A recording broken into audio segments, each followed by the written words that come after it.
right, so now we are in Progressive, Mexico.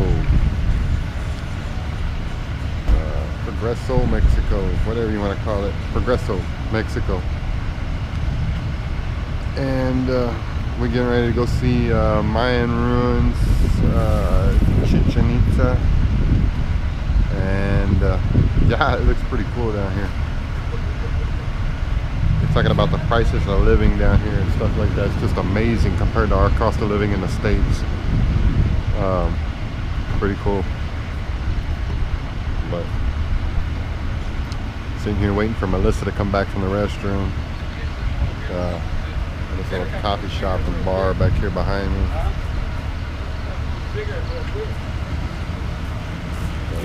Now, are you ready to start the tour? A walking tour? Excellent. Please follow the yellow place.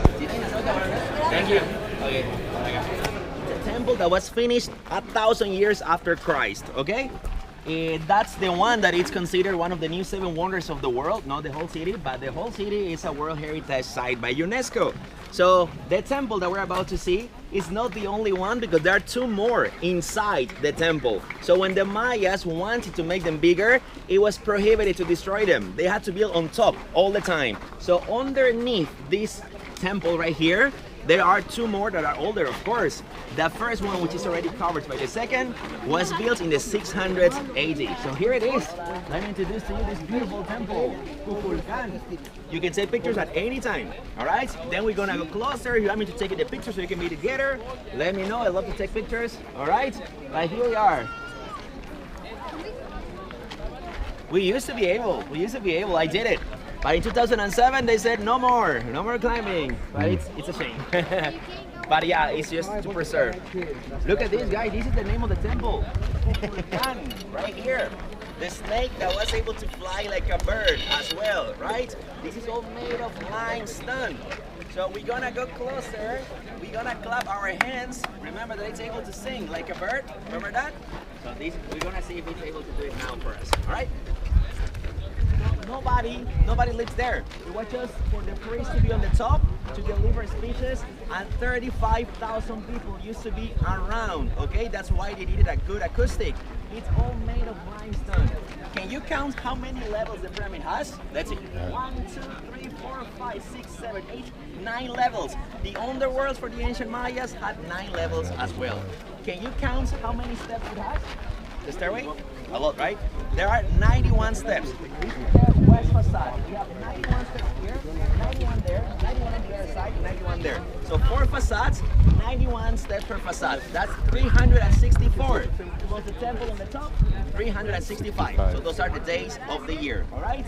I think they're gonna clap their hands as well, but let's do it louder. We can come as well here. And once we are in front of the facade, if you want me to take a picture, we can be together for Facebook, Instagram. Please let me know.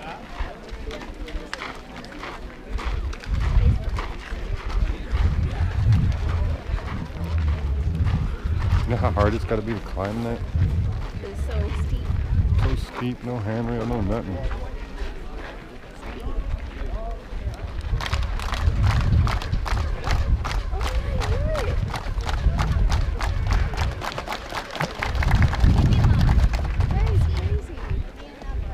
You hear the bird? You're gonna make it too. You're gonna make it louder. You're gonna make it louder. It's amazing, isn't it? Oh yeah. Can you see also that above the main entrance there is a square face? Yeah. That's the rain god, and his name is Chad. All right. So also the stairway is dividing 9 structures there, 9 there. That's 18. The Maya calendar had 18 months of 20 days each one, and a short month of 5 days. That will be from August the 5th till August the 10th. If somebody was born during those days, shame on you. That will mean bad luck, all right? For the ancient Mayans, not today. So also, underneath this temple, we have limestone, and then there is a cenote, the entrance to the underworld. So this temple was the axis mundi, the center of the universe for the Mayas, the connection between the 13 levels of heavens, the earth, and the underworld, because there is a cenote underneath. All right, let's go closer. We're gonna clap our hands to see if he's able to sing for us. Okay. We're gonna do it together. I'm gonna say 1, 2, 3. Yeah. When I say 3, we can clap 10 times, all right? Not super fast, like 1, 2, 3. All right. Are Are you ready? Here we go. 1, 2, 3.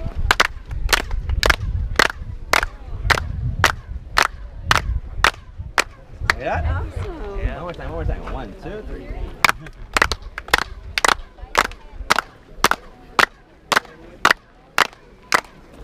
Crazy, right? Is it a coincidence? We don't think so, because it happens here, it happens in other Mayan cities as well. But there's nothing that says, yeah, we did it like that because we wanted to hear the bird and stuff like that. There's nothing that says that. But too many coincidences. We think it was made on purpose. All right? Is there anybody who want me to take a picture so we can be together before we leave the facade? Everybody. Yes. Everybody, right? Super. Okay, very good. You can jump and all that. And this is all made of limestone, without machines, without wheels, without big animals. That's a big mystery. Limestone's pretty soft. Right here? Yeah. There you go. All right, here we go. 1, 2, 3. Okay, one more. Perfect. Look up here. Wow. At 4 p.m. the sun goes that way on March 21st and September 21st. And you can see the wall that goes all the way up by the stairway where they registered those triangles that I was showing to you on the van. 7 of them. And the last one is the one that touches the snake head. So it's Kukulkan, the god descending from heavens and announced in the beginning of the spring. And you can see also a little door. We were allowed to go inside and there were human bones, okay, partially broken and incinerated.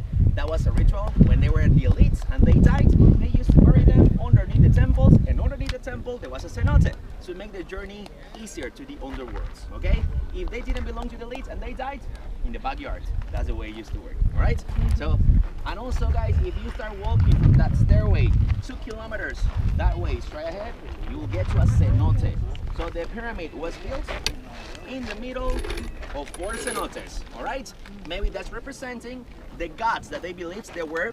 The earth was flat, they thought, and there were gods carrying the earth on each cardinal point. And there was somebody, like a tree, a god, in the middle, the connection between the universe and the underworld. So maybe that's what they try to do with Chichen Itza, because there is a cenote on each cardinal point, one underneath the temple. So maybe for them, this was the axis mundis, the center of the universe for the ancient Mayas, right? It was hard to find a spot like that with cenotes everywhere. So we're not sure if it's true or not, but I mean, too many coincidences, right? Yep. But you can see as well, on the facade, there are square panels, the stone carving decoration.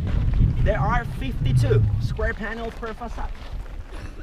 They had 2 calendars, one of 365 days and the other of 260 days. That's the pregnancy time, right? So every 52 solar years, the 2 calendars started together in day 1. So they had 2 new years in 1 day. That meant renovation for them. That's why every facade has 52 square panels, okay? Like I said before, inside this temple, there are 2 more that are older, okay? So this is the snake head, the snake body. And right here, we have again 91 steps. And listen, it works well. That's right.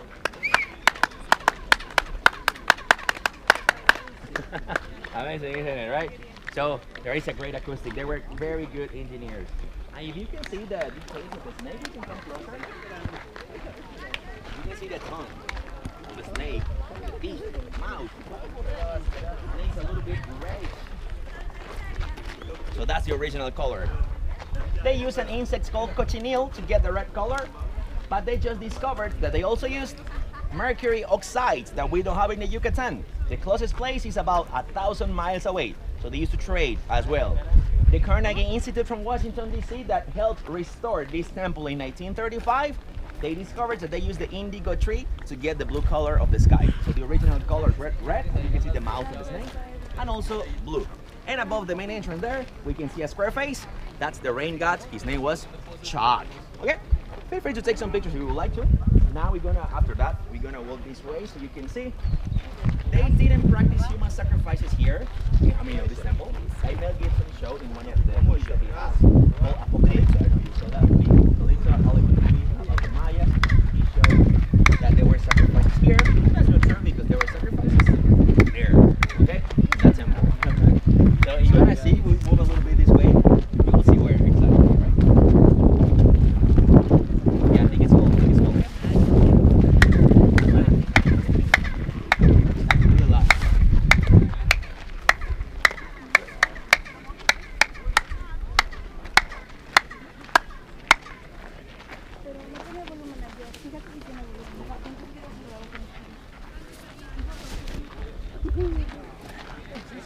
It's complicated, right? Yeah. In real life.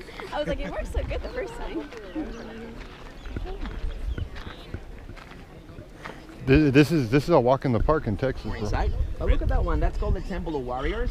It's from the 9 and 1000s AD. And you can see it right above on the top, between the columns. There is a statue. It's somebody holding his knees on his bums, facing west. And his name is Chacmol. He's not Maya. That's a proof of an influence from another civilization that came from central Mexico named the Toltecas. There are very similar buildings there, but a little older, all right? So Chacmol, that guy over there, was the messenger between the gods and the human beings, okay? There are remains of human blood there of over 1,000 years ago because the priest used to go to the top. He used to use an obsidian knife to open up this part of the body of the victim, that it was not a victim, to extract the heart as the person was alive, okay? So he used to offer the heart to the god, and the god used to send rain, peace, and everything, but it took place over there. They used to eat mushrooms that caused them hallucinations as painkillers, basically, okay? So yeah, that's called the Temple of Warriors. So if we come a little bit this way, you can see the part of the temple that was never restored. They just left it like it was when they removed the vegetation. Remember, the best time of Chichen Itza is the 6, 7, 8, 9, 10, 11, and 1200s after Christ. 700 years. Praise. That's it. That's tricky. We made you walk like this before, so you can enjoy the cenote even better. To cool off, right? Really nice. But look at the stairway. It's partially destroyed. Not by man. No. It was destroyed by the erosion, the rain, the sunlight. Look at it. So they decided to not restore it, not to touch it, so you could see how it looked when they removed all the vegetation. They started their restoration in 1925 approximately, so it was just covered for many years. Okay. So this is the northeast corner. You guys come here on July 19 or May 23rd during the sunrise. You will see that the corner is aligned to the sunrise. At 12 o'clock, the sun is above your head. None of the buildings have shadows. Nobody has a shadow, okay? During the afternoon, the sun goes to the west and it lights the temple on the top. And also remember that there is a cenote on each cardinal point. The cenote on the west gets a halo of the sun every July 19th and May 23rd. That's when the sun reaches its highest position in the sky. Maybe it was an important date for the Mayas that we don't know yet exactly why. Okay, but yeah, that's cool. And that's a market with all the columns. There used to be a roof, and they used to trade meat, salt, honey, fruits, vegetables, animals. So that was a huge market. That's why there are so many columns, because there was a roof. Okay, well, now if you like to come back here during the free time, feel free. Now we're gonna walk through the shady area. Okay, there is a shady pathway here. We're gonna be visiting a kind of stadium where they used to play a sacred game where we think that the winner got a wonderful reward to be sacrificed. Okay, that was the reward that they got. In that case, I would prefer to lose, but I really wanted to win. All right, it was an honor. This was a kind of stage to dance on the top, not to have fun. It was a ritual first. Look at the carvings. This is called the Temple of Venus. They thought Venus was a star. And the position of Venus in the sky used to tell them if there was a hurricane season, rainy season, dry season, good luck, bad luck. So this is Venus. You can see this flower. And inside the flower there is a star because they thought Venus was a star. If you have a piece of paper and you start tracking the position of Venus in the sky, for example, you see Venus here, it's gonna be there again in 584 days later. And then it's here, then it's here, then it's here, then it's here, and you make a line to put the positions together, you will get a flower. So that's why they used to represent Venus like a flower, and there is a star inside the flower. All right? So awesome. Yeah, Venus for them used to dictate good luck, bad luck, wars, rainy season, dry season. So this is called the Temple of Venus. And it's over 1,000 years old. You see the carving is super well preserved.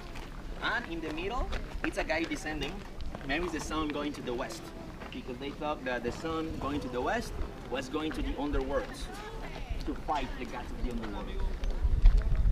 All right, now there is a shady pathway. They are 50 years old and they are collapsing. Look at this. But the reality is that there used to be real skulls all the way around. Over 250 real skulls all the way around. It was a memorial for those who were sacrificed. So each skull that you can see here, it was an individual. It was a person. It represents somebody. Some of the skulls, I mean, I know it sounds weird now, but it was a different concept back in those days. They used to sacrifice kids. You could kids features right here, because their soul was pure. And sometimes the royalty used to volunteer. My kids can be sacrificed, they said. Because, I mean, it was an honor for them. They were not afraid of dying, and nevertheless, that way, being sacrificed was a great honor, and you gave your soul, your blood to the sun, and the sun used to send sunlight. So you were a hero for the population, right? Okay, right here you can see more reddish colors, the original color of the temple. And that's the sisal or sisal. Exactly. How would they hit it with their, You know, right? Exactly. This is the stadium. You know, people used to watch the game from above, and look at the players. They use their elbows, knees, hips to hit our rubber ball. We have the rubber tree here.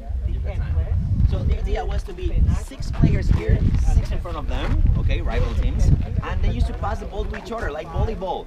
There was maybe a line in the middle, so if you hit the ball and it fell before reaching the line, like volleyball, you lost points. But the main idea was to move the game to the sides, because the captain of each team was allowed to be here on this platform. So what they had to do is to pass the ball to the captain, and he had to try to score by hitting the ball and make it go through the hoops that you can see over there. It looks almost impossible from here. That's why most of the archaeologists believe that here they used to play only the final game, like the Super Bowl, for example. The rest of the stadiums are way smaller, and it was easier to play here. But here, it's almost impossible. And some archaeologists think that they never played here. We don't know. We think that it was the final game, but we think they did. Because look at this. This is the loser. Most of the archaeologists believe.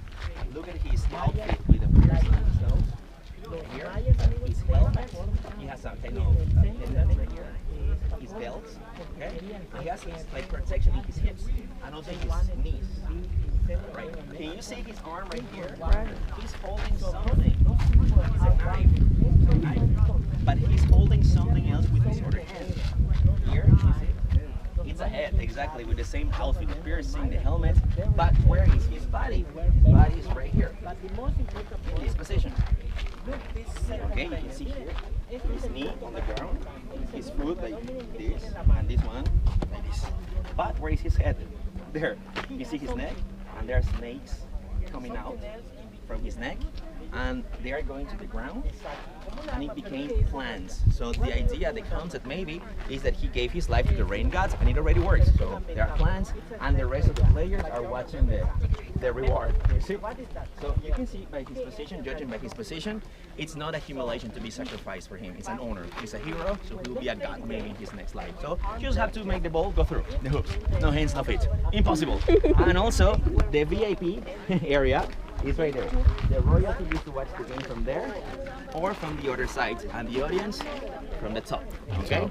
Juego de pelota. It was called potapok. Okay? Now you can see it said that also right here you can see the building over here. It said that during the solstice, June 21st, December 21st, the sun comes out between the columns over there. So it's a line to register also important dates for the Maya. The temple in the bottom, the one that has the guy holding his knees, it's between the columns, and it's aligned to the sunrise during the solstice. Right? Well, now we're going away. We're going to have some free time. We're going to show you where to meet anyway. A little bit of the chaos out here inside the market, outside Chichen Itza. I gotta say, it's kind of cool. It has me very intrigued.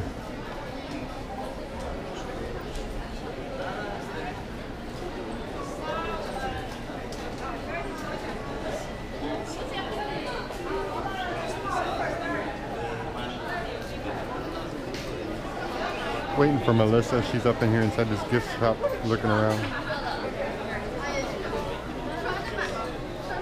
They got all these salesmen out on the regular little merchants. Extremely pushy. They don't like to take no for an answer.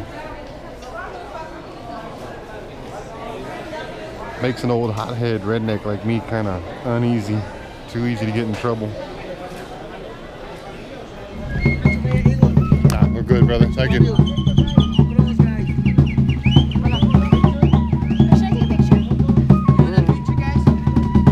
Good, thank you.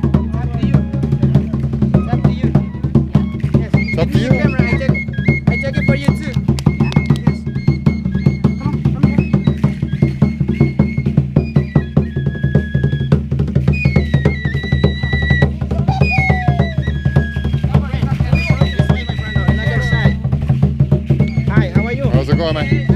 Where you from, my friend? My friend, soccer. Where you from? Texas. Texas. San Antonio, Texas.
A lot more modernized than I expected it to be.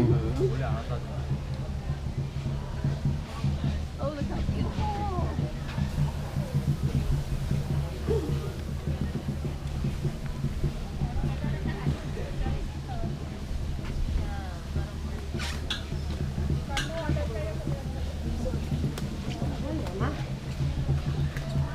Ascending the steps to the cenote.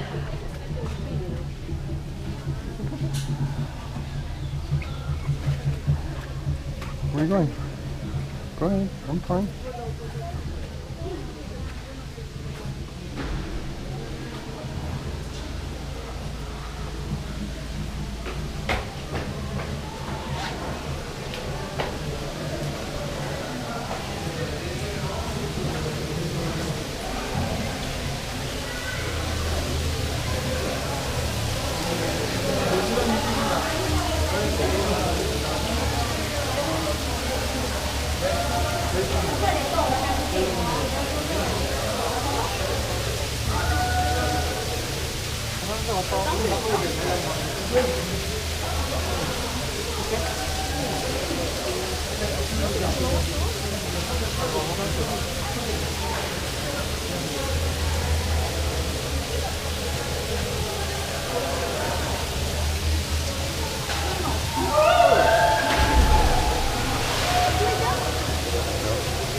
Forbidden to jump from here. I'd do it.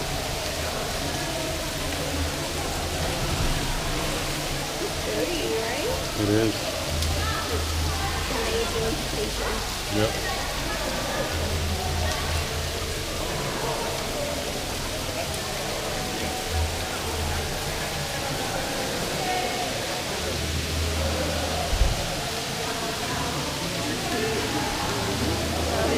$150 feet deep.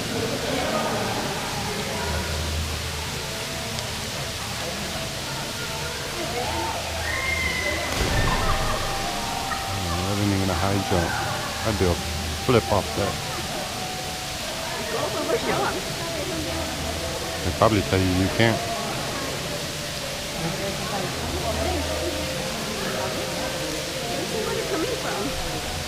Up out of the rocks and stuff. Filters down through all the limestone.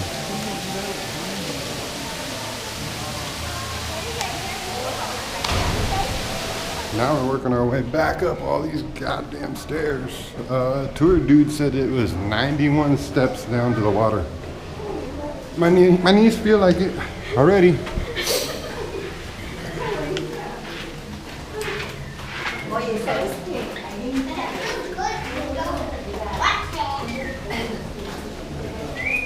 I'm sure this camera's bouncing all over the place.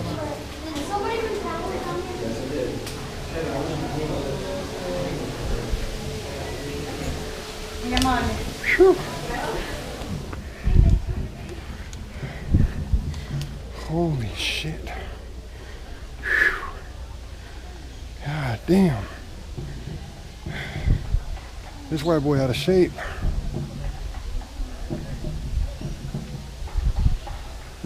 Unless I got stuck.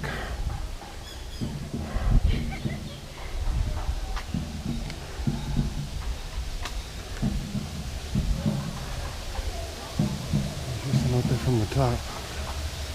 Looking down.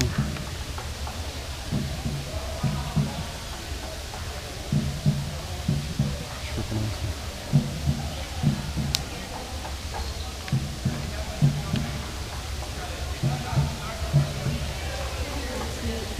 It is really cool.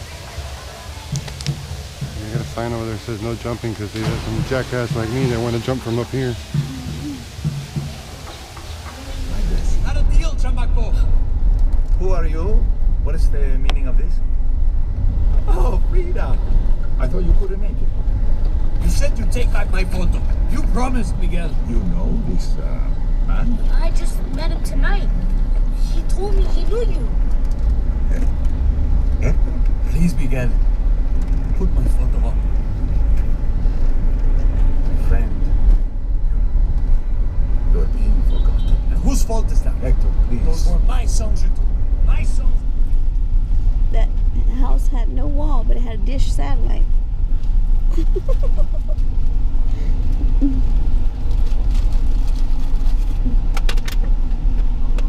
I said, what is Willie's?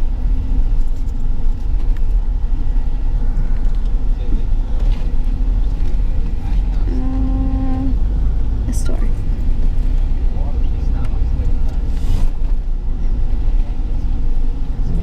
On the left side, you can see the market here in Progreso, the local market.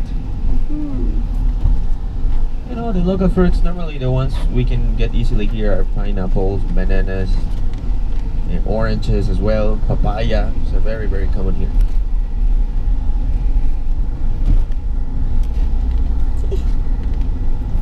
People working behind the walls.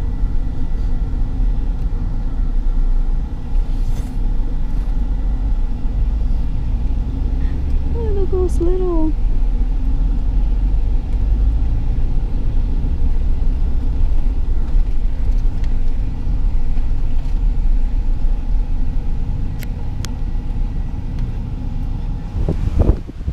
Alright, y'all. This damn video is gonna be windy as fuck, I can already tell. But this is our last day at sea, man. It's rough and bumpy. Last night it was real bumpy. No medically enhanced non-sickness type stuff. I mean, we did good. We didn't, have any issues. So there it is. There's the ocean. I don't know what that is back there. I don't know if that's the light reflecting off. I feel like in a pirate ship movie. The light reflecting off the water. I think it's land. But anyways, there's something. Looks like land back there. And more water. And I'm gonna stick y'all out around the corner so we can see up the boat. But it's gonna be windy as hell.